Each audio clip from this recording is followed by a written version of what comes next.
For months after England's occupation of Scotland, resistance remained scattered. Small groups of Scots refused to accept English rule, but they lacked organization, resources, and strong leadership.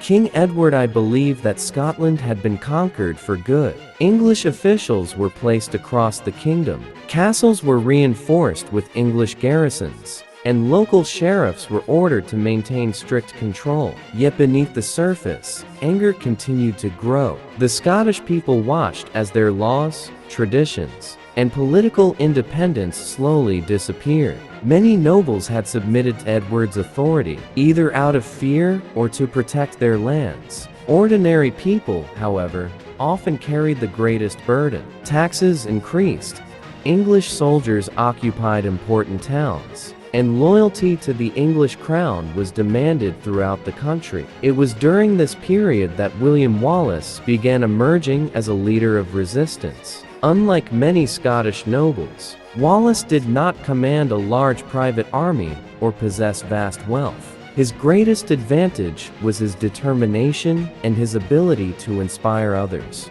Historical records suggest that by early 1297, Wallace was already involved in attacks against English officials and military outposts. One of the most well-known events associated with Wallace was the killing of William de Heselrigge, the English Sheriff of Lanark.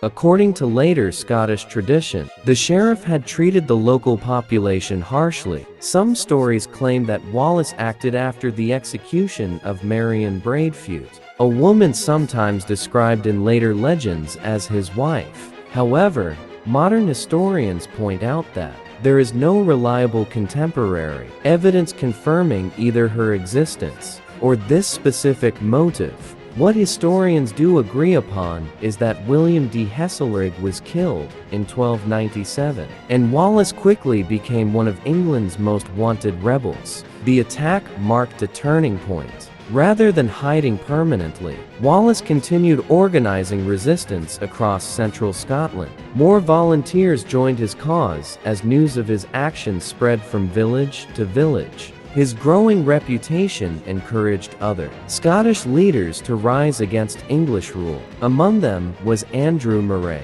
a young nobleman leading a separate rebellion in northern Scotland. Although Wallace and Moray began their campaigns independently, both men shared the same objective: ending English control over Scotland. Eventually, their forces united. This alliance proved far more significant than either leader could have imagined. King Edward's officials underestimated the Scottish rebels. English commanders believed they were facing nothing more than scattered groups of poorly equipped fighters. Instead, they encountered determined men who knew the landscape, moved quickly, and avoided direct confrontation whenever possible. Wallace understood that defeating England in open battle would be extremely difficult.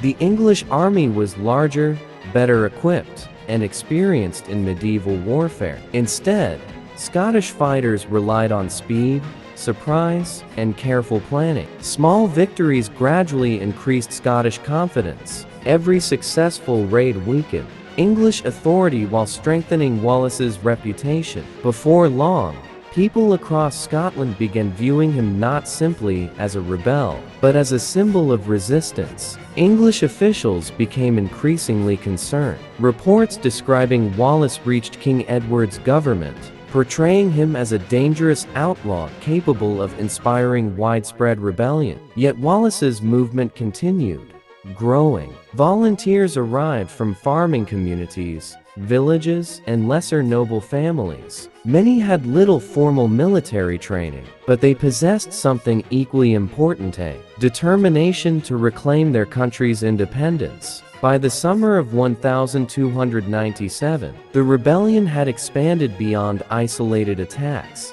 The English realized they could no longer ignore Wallace and Moray. A large English army under John de Warenne, Earl of Surrey, was ordered to march north and crush the uprising once and for all. The two forces moved toward one another. Their meeting point would become one of the most famous locations in Scottish history, near the town of Stirling stood a narrow wooden bridge crossing the river. Fourth, whoever controlled this crossing controlled access between northern and southern Scotland. English commanders believed their superior numbers guaranteed victory. Wallace saw something different. He recognized that the narrow bridge prevented the English army from crossing all at once. Only a limited number of soldiers could reach the opposite side at any given time. Instead of attacking immediately, Wallace and Moray waited patiently on higher ground. They allowed part of the English army to cross the